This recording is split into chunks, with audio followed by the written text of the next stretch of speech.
新時代の宇宙授業。この世界全部がデータって。今、時代は大きく変化しています。これまでは物質やお金、地位、肩書き、パートナーといった典型的な幸せを求めるために競争していた時代でしたが、これからは自分にとってのやりがいや楽しさ、それぞれの幸せを実現していく時代であり、あなたが自然なあなたのままで生きていけばいい時代なのです。誰かに自分の力を委ねるのではなく、あなたという軸をしっかり持ち、やってみたいことに何でもチャレンジして経験する。それが地球に生きる人間として一番大切なことで、宇宙の流れに乗って進化していくということです。そして今、その進化の時が来ています。はじめまして。私は宇宙存在シャアに肉体を貸す家主として、SNS や YouTube などで宇宙的な生き方を発信しています。シャアが地球に来ている理由、それは今進化を遂げている地球に生きる私たちの意識をアップデートするためだそうです。シャアによると、これからの地球は一人一人がどう生きていくかが問われる時代。今自分が信じているものは本当に正しいのか、誰かが正しいと言ったものを無意識に信じ込んでいないかを見直して、誰もがそのままの自分を生きられるように変化を促し、見守るために来ているよ、ということです。シャアが伝えてくることは、テレビやメディアで流行っているスピリチュアルの見方とは全く違う切り口で面白いことばかりです。斬新だけどどこか腑に落ちると思ったら、ぜひ今自分が信じている価値観に疑問を持ってみてください。この本で地球に生きながら宇宙感覚で生きていくヒントをつかんでいただけたらとても嬉しいです。それでは始めましょう。新時代の宇宙授業。人間はデータを実在する世界だと思って生きているよ。君はVR っていう仕組みを使ったゲームをしたことはある？本当は何もないけど、ゴーグルをつけると、そこに映し出される世界の中に入り込んだかのような感覚になって、まるで自分が体験しているような体感を得られるゲームのことさ。人間はそれと同じで、体という器にデータが入っていて、それを脳で変換しながら、脳に映ったものを実在しているものだと思いながら生活しているよ。VR、バーチャルリアリティとは、コンピューターによって作り出された仮想的な空間を現実であるかのように疑似体験できる仕組みであり、日本語では仮想現実と訳されています。この世界が仮想現実と言われても、どういうことかイメージがつかない人も多いと思います。仮想現実とは、メタバースやゲームがより緻密にリアルになって、現実と区別がつかなくなったようなものです。以前、USJ に鬼滅の刃 XR ライドという期間限定のアトラクションがありました。ゴーグルをつけると、そこに鬼滅の刃の世界が広がっていて、まるで本当にその世界に入ってしまったかのような感覚になるという、全く新しいアトラクションでした。その時は娘と乗りましたが、そのゴーグルをつけた瞬間、まず隣にいる娘が消えました。そして自分の体も乗っているコースターも消えます。そして前後左右どこを見渡しても広がっているのは鬼滅の刃の世界。本当はそこに鬼滅の刃の世界はありません。しかしそこにいるようにしか見えないし、そこで物語が展開しているようにしか見えないのです。5分間くらいのことでしたが、その間、私は本当にその世界に入り込んでしまったのでした。面白かったのが、私も娘も同じ仮想現実を共有していたということ。地球にいる私たちはこのように同じデータ、同じ映像を共有していると言えると思います。この世界は仮想現実だということは、鬼滅の刃 XR ライドで仮想現実に入り込んだように、今の私たちの状態もこれと同じようなものなのだということです。肉体という装置、つまり目というゴーグルと脳という変換器をつけているから、目の前に世界があるように見えています。目から入ってきた光を網膜で電気信号に変え、その信号を脳に伝達してイメージとして再生しているのです。そうした機能を持つ肉体を持って生きているから、毎日の体験、経験があるように感じるのです。目や脳があるから物質があるように見えますが、何もない世界に鬼滅の刃の世界が広がったように、本当は今見えている物質は存在するわけではありません。自分の肉体も目の前にあるすべてのもの、つまり他人も家も動物も植物も地球もすべてあるわけではないのです。あるように見えるだけの錯覚であり、仮想現実。肉体を持っているからこその錯覚であり、夢なのです。目に見えているものすべてはデータが立体的に映し出されたものなのです。データというと無機質な印象があるかもしれませんが、これこそがすべての生命の源と言えるもので、シャアによれば地球などの惑星もすべてここから生まれているとのことです。そしてこのデータの海のことをワンネス、一つ、すべて、サムシンググレート、神、大いなるもの、愛、空などと私たちは呼んでいるのです。地球も宇宙もすべてがデータ。地球も宇宙も物理的に存在しているのではなくデータだよ。無限にあるデータだから数えられないし、見ることも手に取ることもできない。実際、人間は頭の中にあるデータだけで生きていて、本当に空なんだ。人間っていう生き物は、宇宙というデータの中の地球というサーバーの中で、地球人として物質化の世界で経験を積んでいるのさ。すべてはデータではあるけれど、三次元で見えている豊かさ。例えば、お金があること、自慢できるパートナーがいること、肩書きがあることなどに依存せず、そこを乗り越えた豊かさを叶えていくためにこの地球で生きているんだよ。色即是空、空即是色。仏教に馴染みが薄い人でもこの言葉は聞いたことがあるのではないでしょうか。これは般若心経に出てくる言葉で、この世は空、すべては空、この世界に実体のあるものは何もないという意味ですが、これはまさにこの宇宙のすべてはデータが映し出されたものであって物質ではないということです。つまり宇宙のすべてはデータなのだ。この世は仮想現実なのだ。ということはごく最近の新しい考えではなく、約2500年前にすでに仏教で説かれていたことなのです。そして昨今、この世界に物質というのは本当は存在しない。ということが物理学でも明らかになってきています。私たちの体も含め物質というのは分子でできていて、分子は原子でできており、原子の中には電子と中性子があり、そしてそれらはクォークでできている。とどこまでも小さくなっていくのですが、最新の物理学では結局物質や現実と呼べるものは存在せず、関係性のみが存在すると言われています。この世のすべてが空、この世界には何もないと聞くと、虚無的なイメージや終末思想のようなものを連想する人もいるかもしれませんが、この世界は物質が何もないから何も意味がないのではなく、物質はなくとも生命そのもののダイナミックな働きがあるのです。そしてその中で人間という形をとって様々な経験をすることに意味があります。その経験にはいいも悪いもなく、経験することそのものが大事なのです。この世界は人間としての経験値を積むことによってデータの量を増やすというゲームをしている世界なのです。経験を積むゲームなので人生にはもちろん苦しいことも起こりますが、ゲームだと分かれば苦しいことも一つの貴重な経験であり、アトラクションだという考え方もできるようになってきます。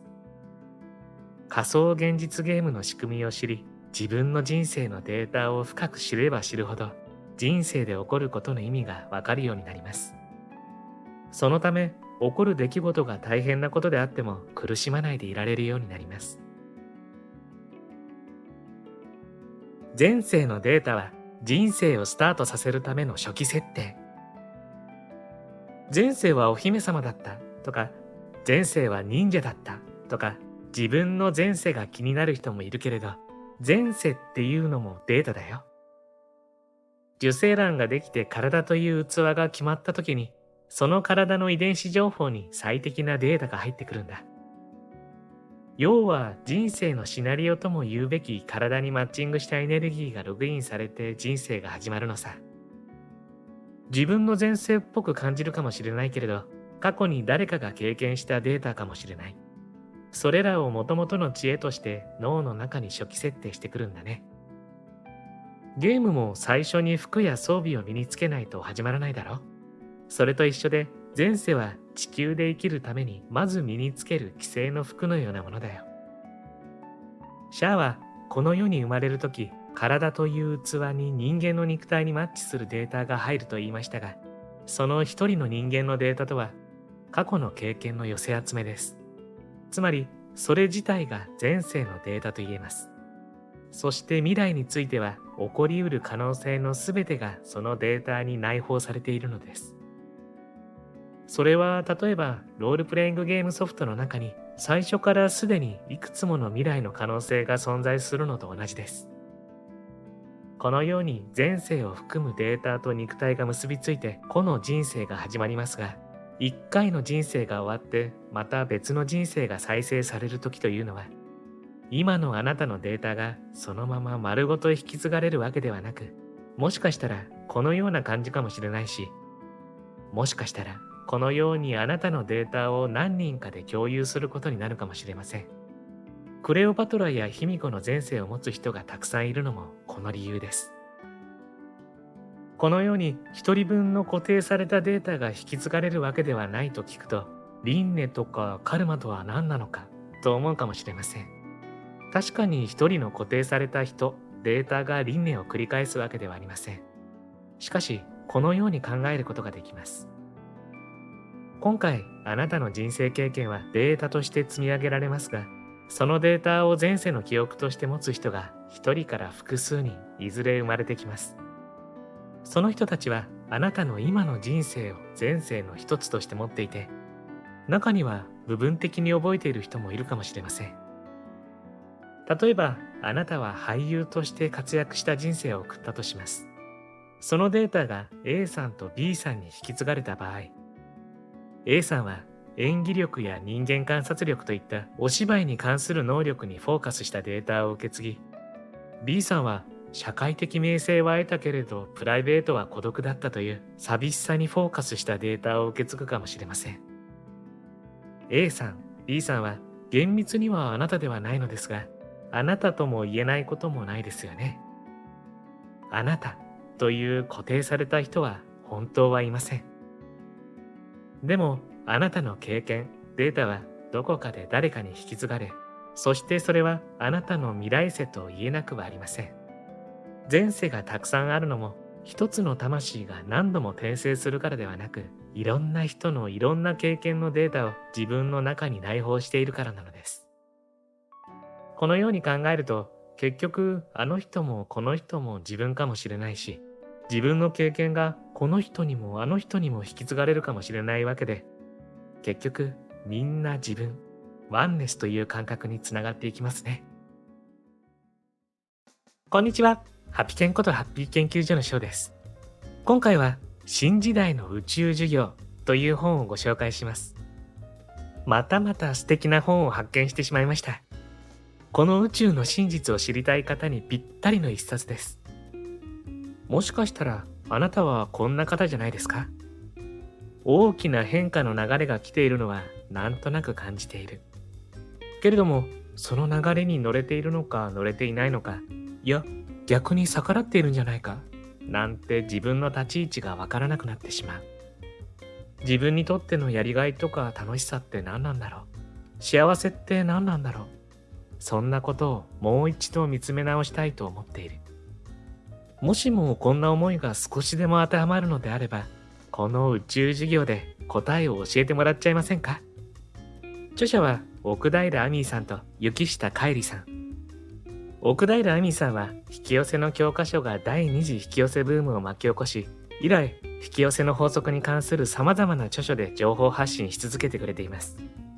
本チャンネルでも本当にたくさんの本をご紹介させていただいており、ご存知の方も多いと思います。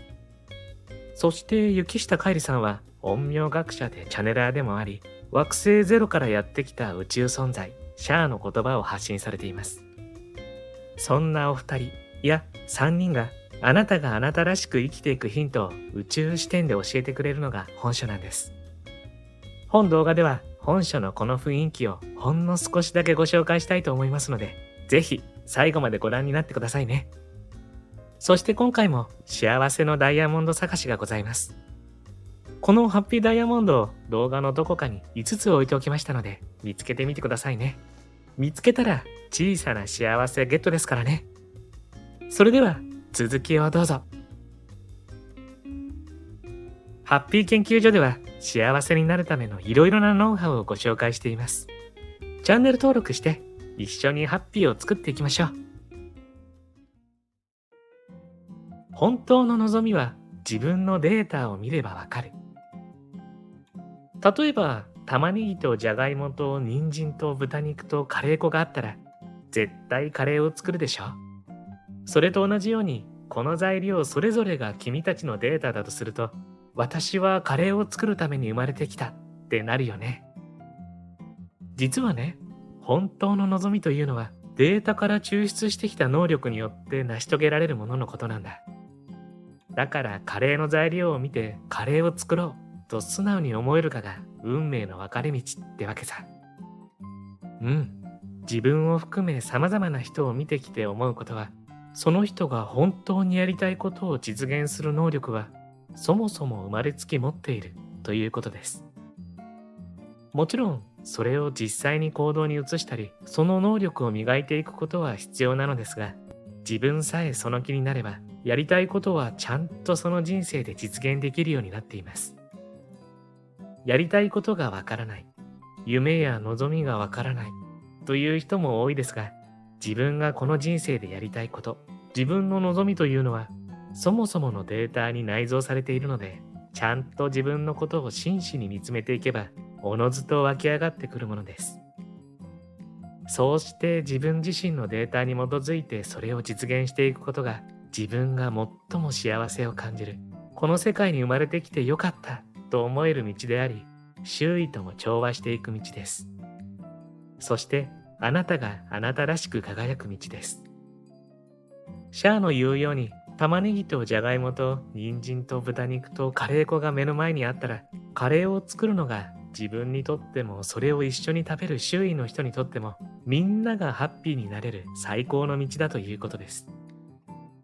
つまり人は幸せになるための材料をそもそも持って生まれてきていて、それをうまく調理さえすればどんな人も自分の願いを叶えることができるし、幸せになれるのです。幸せになるというのは全く難しいことではありません。今あなたが持っているもの、今あなたの目の前に見えていることにちゃんとそれはあるのです。だからあとは自分自身が見つけてあげればいいだけです。自分を知るということは、自分の持っているデータを知るということです。そしてそのデータはそもそも大いなるものから来ているので、自分という個人を知れば知るほど、ワンネスという全体へ行き着くという逆説的なことが起こります。だから自分を知ること、自分の望みを叶えていくことはワンネスの始まりなのです。もちろんカレーの材料を前に味噌汁を作る自由もあなたにはあります。しかしそれはかなり至難の業であることは誰の目にも明らかですし、美味しい味噌汁は作れないでしょう。そうした経験もデータとしてちゃんと蓄積されるので悪いことではありませんが、生まれてきた喜びを感じるにはやはり自分自身のデータを知り、そこから自然と湧き上がる思いに従って生きていくことです。引き寄せって同時進行で起きているよ。アイス食べたいなと思いながら家に帰ってきて冷蔵庫を開けたら、なんとアイスがあったという場合、アイスを引き寄せちゃったと思うでしょ。実際は今日アイスを家の人が買って冷蔵庫に入れておくことと、自分がアイスを食べたいと思うことは同時進行で起きているよ。引き寄せって引き寄せているように見えているけれど、実は宇宙は全部お見通しで、両方同時に物事が進んでいるのさ。私自身、こうしたいなと思ったらそうなったということはたくさんあります。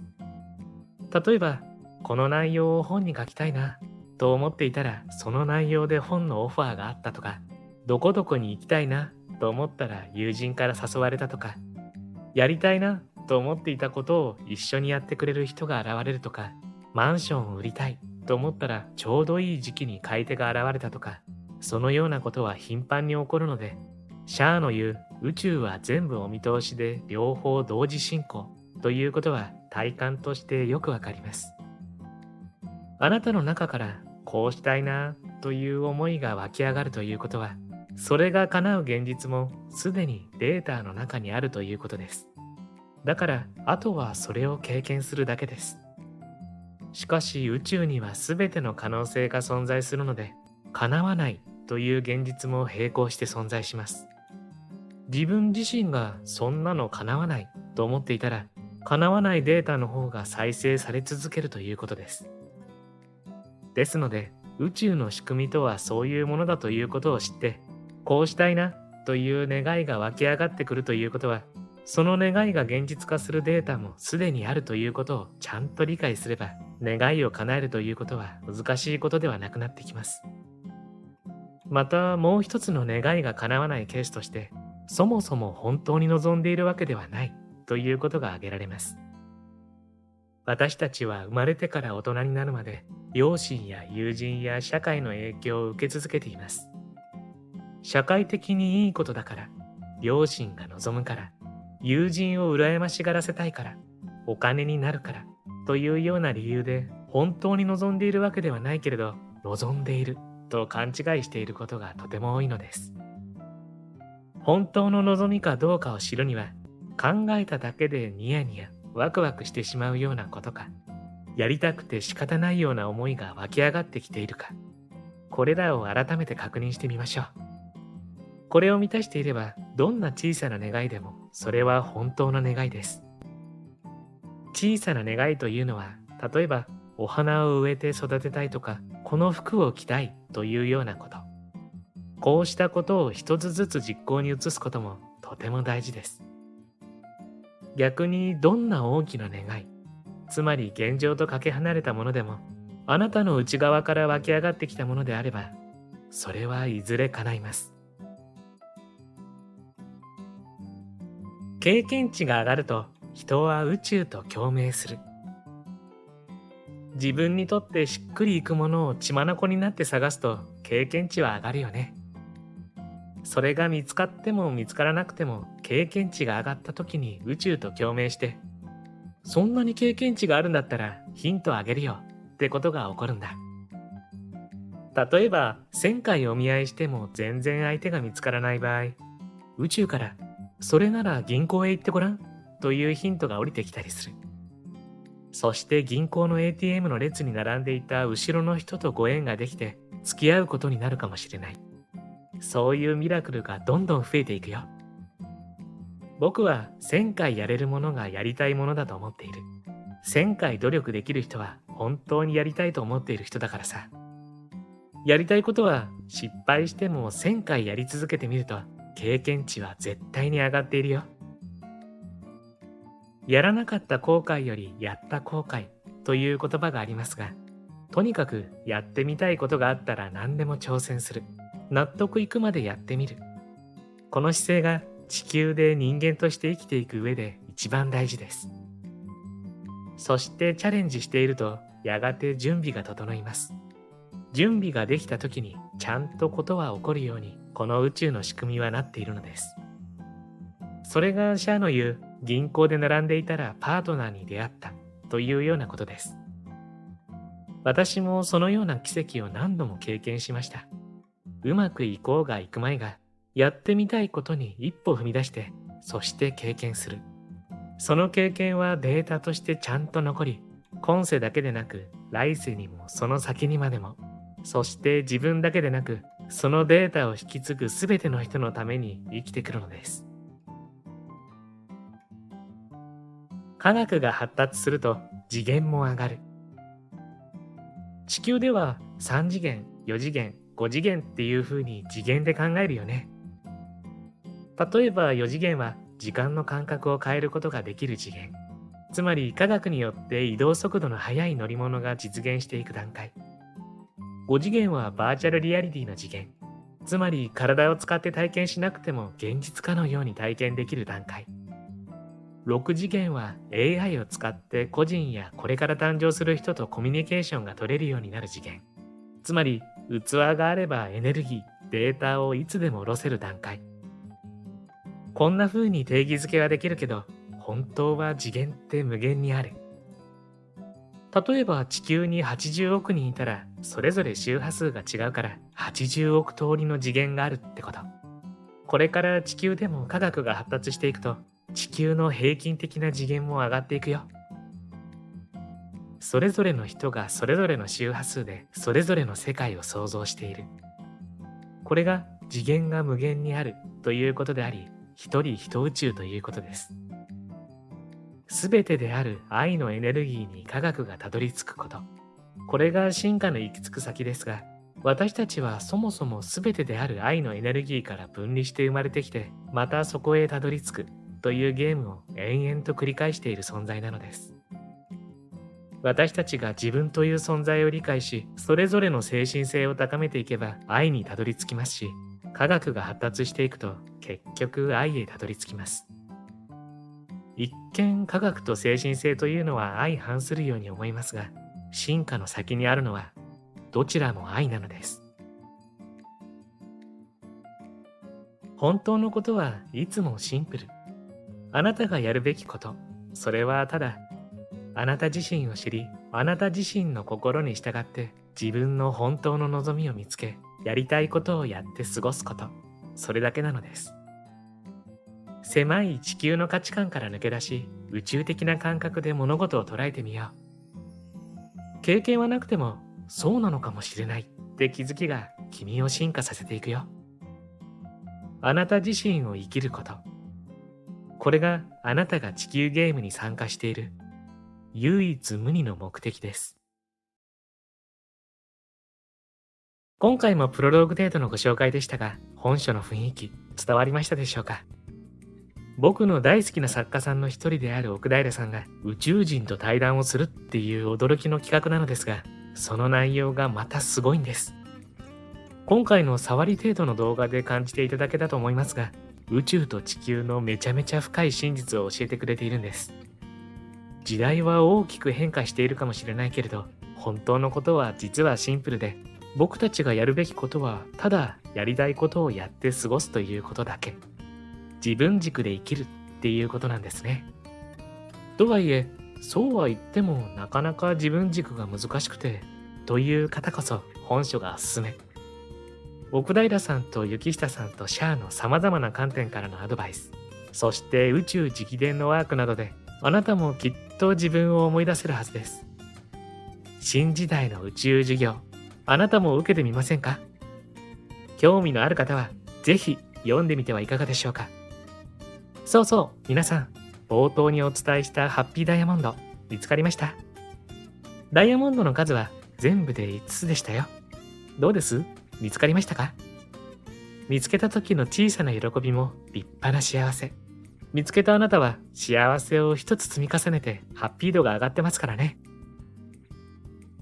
最後までご視聴ありがとうございました。これからも皆様の幸せづくりに役立つ情報をまとめていきたいと思いますので、チャンネル登録や高評価をしていただけるととっても嬉しいです。また次回の動画でお会いしましょう。皆様に幸せが届きますように。